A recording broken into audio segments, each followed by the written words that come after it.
अगाडि के दाइ अगाडि ल ल त्यतिकै बस्नु है भाइ अनि एउटा कति हो नि 20 रुपियाँ हो के ए ल खिच्दै त ल ल नबोल्नु है कमै त दामी हुन्छ होला है भाइ दाइ ठिकै हुन्छ एकछिन नबोल्नु न है घर चाहिँ कता नि तिम्रो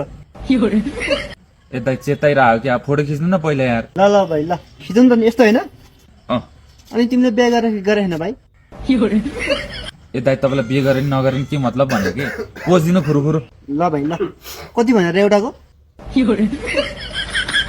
20 रुपियाँ के ए 20 भनेपछि 5 वटाको कति पर्यो भन त 100 रुपियाँ पऱ्यो दाइ अनि त्यसमा डिस्काउन्ट हुन्न ए दाइ तपाईँ फोटो खिच्ने कि नखिच्ने भन्नु त पहिला अनि डिस्काउन्ट त चाहिन्छ भाइ यहाँको सबै क्यामेराम्यानहरूलाई डिस्काउन्ट दिइरहेको हुन्छ ल 5 वटा फोटो खिच्नु म एउटा त्यत्तिकै खिचिदिन्छु ल एउटा डिस्काउन्ट भयो तपाईँलाई